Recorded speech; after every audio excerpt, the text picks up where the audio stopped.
চাঁচল মহকুমায় প্রথম human rights protection কাউন্সিলের office হলো হরিশ্চন্দ্রপুরে। শুক্রবার আনুষ্ঠানিকভাবে সেই অফিসের উদ্বোধন করা হলো।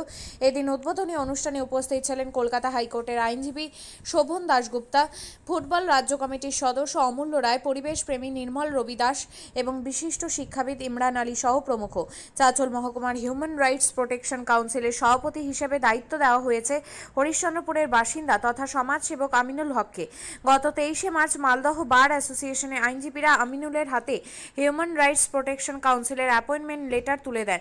সভাপতি আমিনুল বলেন, মানবাধিকার সুরক্ষা, নারীদের সুরক্ষা, শিশুদের সুরক্ষা, পুরুষ অধিকার সুরক্ষা, অপরাধ অনুসন্ধান, দুর্নীতি অনুসন্ধান এবং মানব পাচার বন্ধ সহ বিভিন্ন বিষয়ে কাজ করে থাকেন আমাদের এই সংস্থা। এর যে কেউ সদস্য হতে পারে। হিউম্যান রাইটসের একটা কর্মসূচি ছিল, যেটা চাঁচল সাব ডিভিশনে মেম্বার আছে, অনেক মেম্বার আছে, কিন্তু দায়িত্বশীল পদে কেউ ছিল না আর কি। এবার ফার্স্ট চাঁচল সাব ডিভিশনের অর্থাৎ 3টে থানা 6টা ব্লকের দায়িত্ব আমাকে দেওয়া হয়েছে। 3টি থানা কি কি?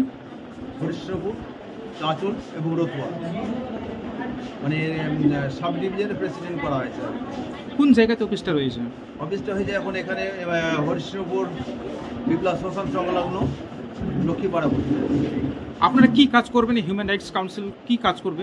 হিউম্যান রাইটস যখন দায়িত্ব দিয়েছে, আমি এইটুকু আজকে প্রতিজ্ঞা করছি যে জাতি, ধর্ম, বর্ণ, দল নির্বিশেষে অসহায় মানুষের পাশে দাঁড়াবো। তাতে যেই জাতি হোক না কেন আর যেই কাস্টই হোক না কেন, প্রত্যেকটা মানুষ আমার কাছে মানুষ। আমি বাস দুটো মানুষ হিসেবে জানি, একটা মহিলা মানুষ, একটা পুরুষ মানুষ। যে তার মধ্যে যেই কেউ আসুক না কেন, অসহায় মানুষ, আমি তার পাশে দাঁড়াবো। যতটুকু আমার সাধ্যমতো চেষ্টা করব তার ভবিষ্যৎকে উজ্জ্বল করার এবং তার উদ্দেশ্যকে সফল করার। তো আপনাদের সাথে যোগাযোগ কীভাবে করবে? আমার সাথে যোগাযোগের জন্য এমনি তো কমিউনিকেট নাম্বার আছে আর কি, কন্ট্যাক্ট নাম্বার আছে। তাছাড়া এমনিতে আমাকে হরিশ্চন্দ্রপুরের সবাই চিনে আর কি, ছোটো বড়ো সবাই চিনে। প্রত্যেকটা গ্রামে এমন কোনো 10টা লোক নাই, এমন কোনো গ্রাম নাই যে 10টা লোক আমাকে চেনে না। অফিস কি খোলা থাকবে? অফিস 24 আওয়ার্স খোলা থাকবে।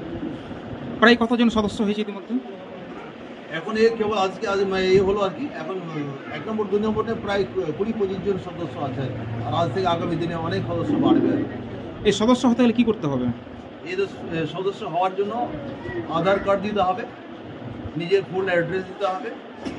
তারপরে আধার কার্ড দেওয়ার মোটামুটি সপ্তাহখানেক পরে ওটা ডিজিটালভাবে একটা কার্ড আসবে, এই যে আপনাকে দেখাচ্ছে।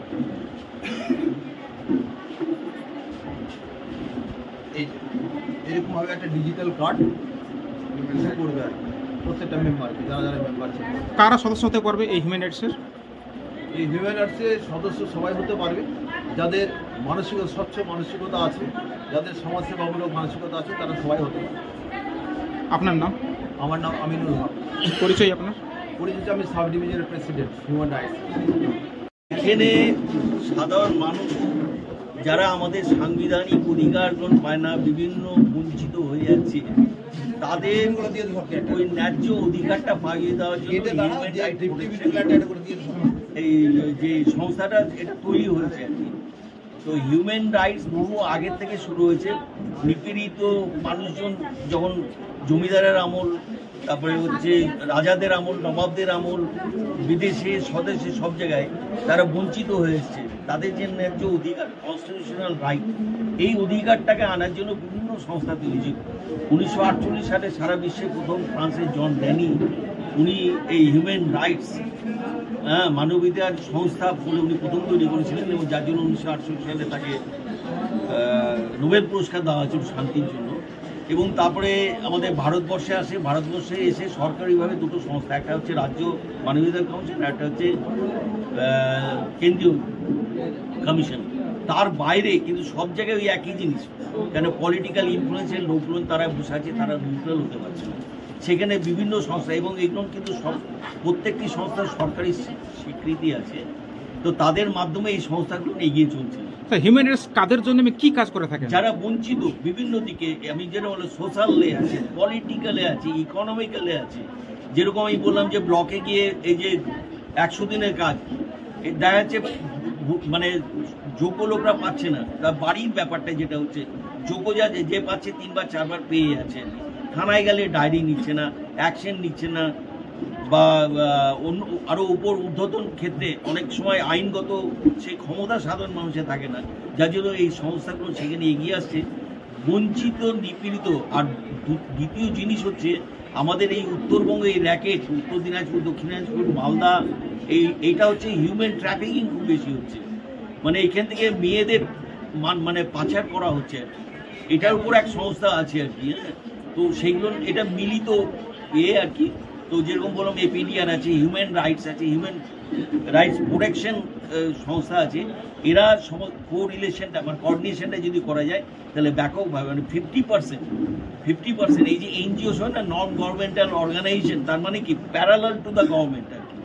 অনেক সময় স্যার দেখা যায় সে কোনো দুর্নীতি নিয়ে স্যার সেই প্রতিবাদ করতে গিয়ে তাকে কেস খেতে হচ্ছে। এই জন্যই তো ওই জায়গাটাই কিভাবে সে প্রতিরোধ করবে? যাদের এগেইনস্টে কেস হয়েছে তারা এসে যোগাযোগ করবে এই সংস্থাতে। এই সংস্থার পক্ষ থেকে তাদেরকে আইনগত পরামর্শ, আর্থিকভাবে যতখানি সম্ভব হয়, যদি গরিব হয় সেই সংস্থা দেখা হবে।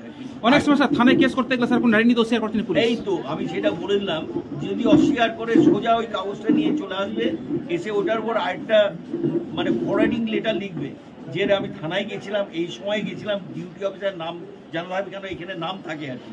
ওটা দেখে বলে উনি অস্বীকার করেছেন, সেই জন্য রেজিস্টার্ড উইথ এডি পাঠিয়ে দেবে। রেজিস্টার্ড উইথ পাঠিয়ে যদি অ্যাকশন না হয় 7 দিনের মধ্যে সংস্থাকে জানাবে, কোর্টের ব্যবস্থা। সমাজের কিছু স্যার প্রভাবশালী ব্যক্তি গরিব মানুষকে উচ্ছেদ করে তাদের জমি কেড়ে নেওয়া হচ্ছে। এটা প্রায় হামেশা দেখা যাচ্ছে হরিশ্চন্দ্রের বুকে, প্রায় সব জায়গায়, এখানে না সব জায়গায়। সমুদায় গাড়ি ধাক্কা মেরে চলে গেল, থানায় কেস নিল না। এই সংস্থার মাধ্যমে একা গেলে হবে না, এই সংস্থার মাধ্যমে আসলে সবাই ওখানটা দিয়ে যাবে। এবং এই সংস্থাতে তারাই আছে যারা আইনগত কিছু ব্যাপার। কোথায় যোগাযোগ করবে, কার সঙ্গে যোগাযোগ করবে? এখানে আপাতত আমিনুল হক আছে। কোন জায়গাতে অফিস রয়েছে? এই হরিশ্চন্দ্রপুরে হরিশ্চন্দ্র অফিস আছে। উনি কি দায়িত্বে রয়েছেন বর্তমানে? উনি এইখানে 2-3টে থানা আর উনি কর্মাধ্যক্ষ হয়ে উনি এখানে আছেন। স্যার আপনার নাম? অমূল্য রায়। আপনার পরিচয়? আমার পরিচয়, আমি বৃদ্ধ মানুষ, আমি খেলাধুলো, তারপরে হিউম্যান রাইটস এগুলো নিয়েই আছি, আমার স্কুল আছে। আপনিও কি মুরগি প্রতিপালন করে আর্থিক লাভের মুখ দেখতে চান?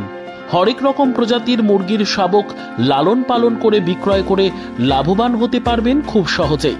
তাহলে আর চিন্তা নেই, আপনার জন্য প্রচেষ্টা নিয়ে এসেছে সেই সুযোগ। একই ফার্মে হরেক রকম প্রজাতির মুরগি পেয়ে যাবেন এখানে রয়েছে করকনাথ মুরগি, এছাড়াও আছে গিনি, ফ্রিগেল, টার্কি দেশি, এছাড়াও কোয়েল মুরগির শাবক। পাইকারি এবং খুচরো বিক্রয় করা হয়। যারা মুরগি পালন করে লাভবান হতে চান তাদের সকলকে আহ্বান জানাই আমরা।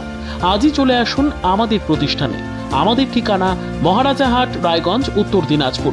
মোবাইল নম্বর 8250428960, 8145717292, 9907063902। শিক্ষাই জাতির মেরুদণ্ড। ছোট ছোট শিশুদের প্রাথমিক শিক্ষা পরিপূর্ণ না হলে আগামীতে সেই শিশুরা সঠিক পথে চলতে গিয়ে হোঁচট খায়। শিশুদের এই শিক্ষার প্রয়োজনীয়তাকে সামনে রেখেই গত 1 বছর ধরে পরিষেবা দিয়ে চলেছে জিনিয়াস এডুকেয়ার একাডেমি। শিশুদের অত্যাধুনিক শিক্ষায় শিক্ষিত করে তোলার একমাত্র বিশ্বস্ত প্রতিষ্ঠান এই একাডেমি। এখানে অভিজ্ঞ শিক্ষক শিক্ষিকা দ্বারা যত্ন সহকারে মাতৃভাষা বাংলা মাধ্যমে পড়ুয়াদের শিক্ষা দেওয়া হয়। একেবারে খেলার ছলে বিনোদনমূলকভাবে বাচ্চাদের এখানে পাঠ দেওয়া হয়। পড়াশোনার পাশাপাশি বাচ্চাদের বিনোদনের ব্যবস্থাও রয়েছে এখানে। তাই আপনার বাচ্চাকে ছোট থেকে অভিনব শিক্ষায় শিক্ষিত করে মানুষের মতো মানুষ করে তুলতে হলে এই শিক্ষা প্রতিষ্ঠানের উপরে ভরসা করতেই হবে।